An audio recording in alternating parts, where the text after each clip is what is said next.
Hi everyone and welcome back to Get to the Plot Film Club. I hope we have all had an amazing week this week. I feel like I've had quite a whimsical week this week, and I think it's funny because of the movie that we're watching. Obviously it's Dark Crystal, but I've been working, but I had afternoon tea on Wednesday in a castle.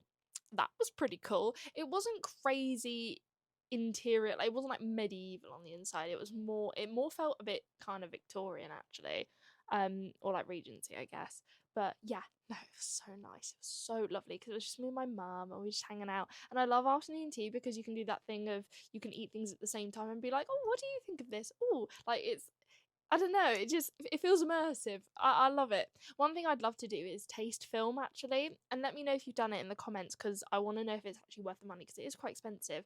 But I love watching movies and eating my dinner, so I just think it would be a bit of me. But yeah, I'm also going to see My Fair Lady on Friday, which will be yesterday when I release this. There you go. And I'm seeing that with my mum as well, so I'm very excited. But yes, I hope we all have had a really lovely week, and I hope we have all enjoyed the movie. I think this movie seems to be very Marmite with a lot of people, but we will get onto that at the end when we talk about the reviews. So, this movie came out in 1982. It's a dark fantasy movie directed by Jim Henson and Frank Oz, the absolute iconic duo that they are.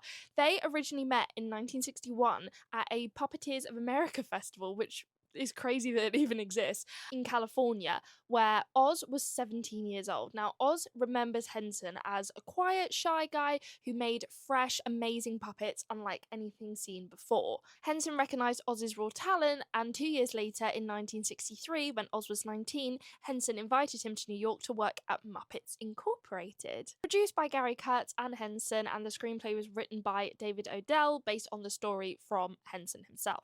The film was promoted as the first major live-action motion picture without any human actors, featuring characters realised through groundbreaking animatronics created by Jim Henson's Creature Shop. Many of the creatures, such as the... oh god. I'm just forewarning you now that I'm just not good with like names of things, especially when it comes to fantasy. So if I do say anything wrong, I do apologize now. And also, I feel like I'm going to do a lot of takes for this because I'm just going to be stuttering probably most of the time, but I'll see how much I can keep in. Many of the creatures, such as the Skeksis, I think that's how you say it, Skeksis, required as many as 6 puppeteers to achieve full movement and expression. In addition to directing, Henson and Oz also performed several characters alongside their Muppet puppeteers that were regulars for the show. The primary concept artist was a fantasy illustrator, Brian Froud. I think, again, that's how you say his name. Famous for his distinctive fairy and dwarf designs, Froud later collaborated with Henson on his subsequent fantasy film, Labyrinth, which I know loads of you are fans of. The film score was composed by Trevor Jones, most famous for Excalibur, Labyrinth, and Dark City. So The Dark Crystal actually initially received mixed reviews from mainstream critics, while being criticised for its darker, more dramatic tones in contrast to Henson's previous work. It was praised for its narrative, production design, and characters. However, over the years, it has been reevaluated by critics and has now gained a cult following. Now we have an Emmy Award-winning prequel television series, The Dark Crystal: Age of Resistance, which premiered on Netflix in 2019 and ran for just 1 season. Jim Henson spent about $15 million to make sure that this film got the chance it deserved in theatres, and the movie turned around $40 million in the box office, and it made £2.4 million in the UK. Most of that money that was put into this movie was Jim Henson, because a lot of producers didn't think it was going to go anywhere. I think a lot of the initial creative ideas that they had for this movie, in particular, they originally wanted to use subtitles because they didn't want the Skeksis characters to talk English. Apparently the subtitles kind of took away from a lot of the movie, but that was something that a lot of producers didn't agree with, so I don't think they put a lot of money into it, sadly. But then luckily they made enough money for the Muppets to continue going after this movie and obviously be able to produce Labyrinth, which is great. The project began with Henson's desire to make a fantasy film and his discovery of Brian Froud's artwork. Froud's strange, organic-looking creatures and landscapes became the visual foundation for the world of Thra. Henson and Froud began developing the project together in the late 1970s. Now, David Odell, the screenwriter for this movie, said that the spiritual kernel of the Dark Crystal is heavily influenced by Seth. Right. And I did my research into this, and if you like psychology, you're going to be really into this. But basically, it still blows my mind, this. Basically, there's a woman named Jane Roberts, and her husband, Robert Butts, experimented with a Ouija board because her husband wanted to research extrasensory perception, which is ESP, what ESP stands for, i.e., a sixth sense.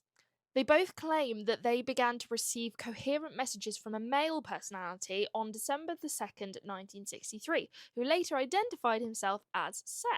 Soon after, Roberts reported that she was hearing the messages in her head and began to dictate the messages instead of using the Ouija board, and the board was eventually abandoned. For 21 years, until Roberts' death in 1984, Roberts held regular sessions in which she went into a trance and spoke on behalf of Seth. And this is what they call the Seth material, which is just a book of writing of all of this. The main idea of the Seth material are based on the principles that consciousness creates matter, that each person creates their own reality through thoughts, feelings, and beliefs, and that the point of power through which the individual can affect change is in the present moment. So back to what David was saying, I've always felt that the idea of perfect beings split into a good mystic part and an evil materialistic part, which are reunited after a long separation, is Jim's response to the teachings of that book. Jim admitted that he didn't understand the book himself and that everyone would understand it or not understand it in their own way, but he thought it opened up a whole different way of looking at reality, which I think was one of the goals in making The Dark Crystal.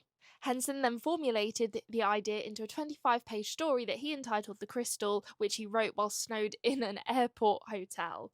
Now, Brian Fowd was chosen to be the artist for this movie after Henson saw one of his paintings in a book called Once Upon a Time. The characters in the film are elaborate puppets, and none are heavily based on humans or any other specific Earth creatures. Before its release, The Dark Crystal was billed as a showcase for cutting-edge animatronics. The hands and the facial features of the animatronic puppets in the film were controlled with relatively primitive rods and cables, although radio control later took over many of the subtler moments. When conceptualising the skeksis, that is so hard to say, Henson had in mind the 7 deadly skins. Skins? Oh my god, right, here we're struggling, right. Bear with me. Henson had in mind the 7 deadly sins, though because there were 10 skeksis, oh my god, some sins had to be invented or used twice.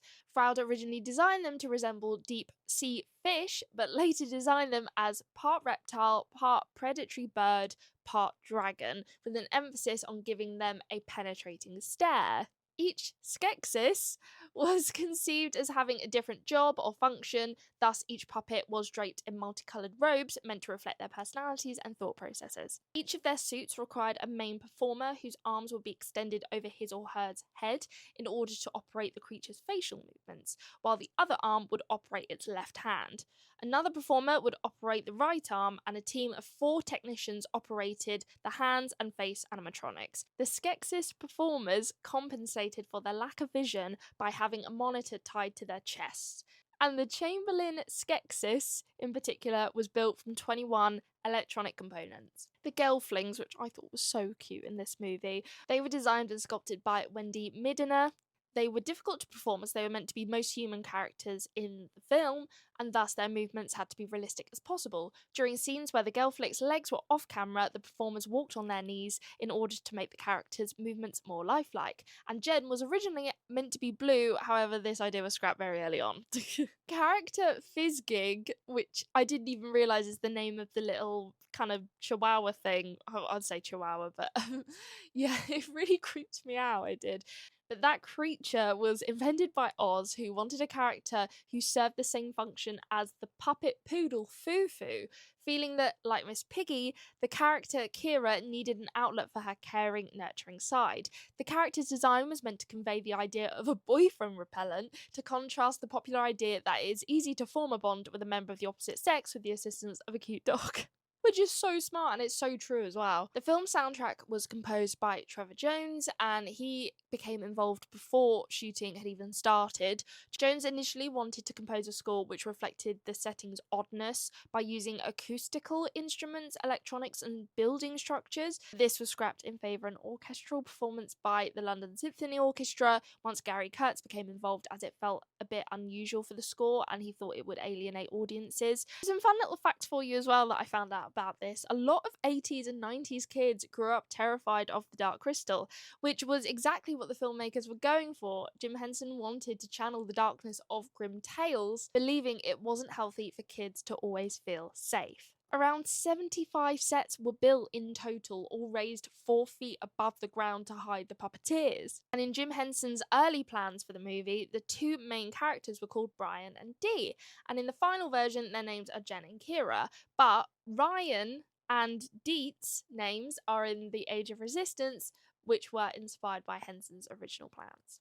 And I thought this fact was so cute. Basically, Brian Froud returned to work on Age of Resistance alongside his wife Wendy and also his son Toby. And Toby is actually involved in the Labyrinth because he plays the baby. And I think that's so cute. So, looking at your reviews, yeah, like I said before, it seems very Marmite. It's very much you love it or you hate it. So, I'm going to start with the people who loved it, and then we'll get into why people didn't like it so much. So Kat gives it 4 stars, and Kat says, I love puppetry, especially Jim Henson. I'm a huge Muppets fan. Also love that a lot of the cast have also been in the Muppets, so I hereby declaring this as a Muppet movie. I love how kooky and fun this is while also having a dark element. It reminds me a lot of Labyrinth and The Neverending Story, which are one of my favourites of all time. I think what makes this one so unique is that there's no live action human roles, which is just so fun. That little fluffy dog-like creature reminds me of my Shih Tzu. Just a fun vibe all round while also being spooky. Long live puppets. Yeah, no, oh, bless your little Shih Tzu. I want to see a picture. You better pop it in the comments if you can put pictures, because I want to see the Shih Tzu. The vibe is spooky, and I do really like that about it. It does feel really kind of wacky and fun. I think for me personally, I don't watch a lot of fantasy movies. I think I prefer dystopian movies because I like there to still kind of be a connection to us.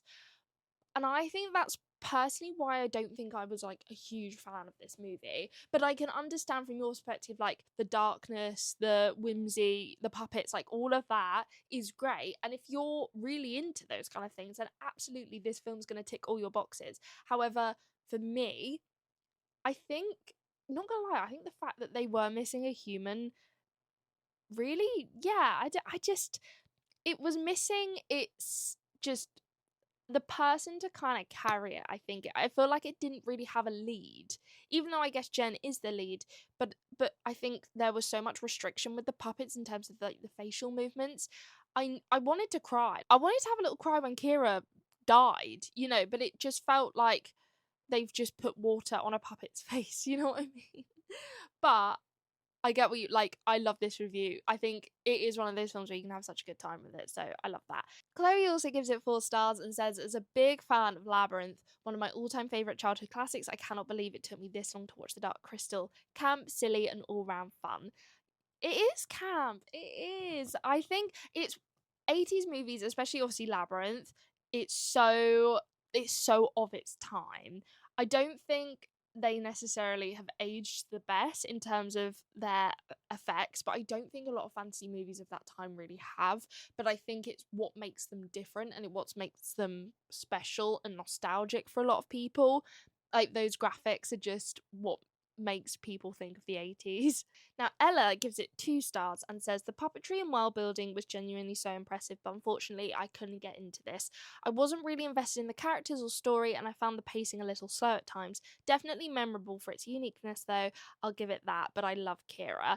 Do you know, I think personally I'm swaying more to this review about how I felt. I think the puppetry, like you said, the world building, the sets, the design is beautiful. You cannot deny that it is a stunning piece of art, but I think sometimes it did kind of feel like it was just showcasing that. It didn't always feel like the story was engaging enough for me and things like that. I did sometimes kind of feel like when it was just panning, I was just a bit like, pretty, okay, next, you know.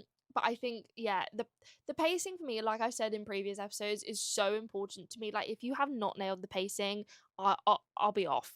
You know, I'm not saying that my attention span is like really bad. I mean, it is kind of bad, but not crazy bad. But I do find it hard to engage with a lot of movies when the pacing, when sometimes moments just feel that bit too slow, because then I'm a bit like, what are we waiting for? Like, if you're trying to build the suspense, I want to feel it. Whereas if you're just showing me something in like kind of slow real time, it's not going to keep me there. Sorry. And Lucy also gives it 2 stars and says, I really loved how strange and imaginative the characters were, but I couldn't get behind the plot. However, I really enjoyed watching a film that was completely outside the usual genre I watch, so it was a good pick for a film. Thanks. Yeah, again, like, I agree with this so much. For me, it's not one I watch very often. I think I was talking to someone, I was saying about how Shrek is like one of my favorite fantasy movies. However, it is animated. I don't think I'm really one to reach for a live action fantasy movie. I'm going to admit something crazy here. I've never watched a Star Wars movie, and I don't know if I ever will. Like, I would like to at some point, but for me, it just feels a little bit too out there. Like, I don't feel part of that world. I feel for fantasy, like, for example, I love Harry Potter because it's magical, but it's still set in the real world in a sense, and you still feel connected to it. You don't feel completely left behind because you need to be up to speed with all like the rules and the context and things like that. So I think that's why I don't lean to these movies. But like you said, like, the characters, unbelievable. I do just think I wish the Gelflings were human, and I know that kind of defeats the object of it being like a live action, but no one's human in it movie. But I think it was just missing that. I think it was just missing some real emotion, because as much as those puppets were so incredible, they felt a bit heartless. I think personally, they just weren't giving Oscar winning performances, but then they are puppets, so it's kind of to be expected. But I think for me, I'm going to give this movie 3 stars. I don't think it's going to be one that I'm going to come back to, but I think that I admire everything they've done with this movie, and I think how they've gone about it is so clever. But I think the reason that Labyrinth has done so much better is just because it has people leading the narrative, and you follow those people, and then the puppets are around them. What I will say before I finish this episode is that I've been rewatching Yonderland recently, which is the TV show that the Six Idiots did, who did Horrible Histories, Ghost, all those TV shows, and I love them. And I forgot that Yonderland existed, so I was like, oh, I'll give it a go. And it works so well because you've got the actors, they're multi-rolling throughout the show, and then the puppets are just there, and they just pop up when you don't expect it. And I think it works so much better like that. I think if every character was a puppet, it would just get a bit tedious, I think. But that's just my opinion, and fight me in the comments because I want to have a good chat about this one. But thank you so much for listening. I hope you all enjoyed the episode, and I cannot wait to reveal the next one. I think all I'm just going to say is get your tissues ready, because I'm surprised I've never watched this movie before, and all I know is that it is one for tears. So I will see you very soon for that one. Have an amazing week. Love you all. Bye.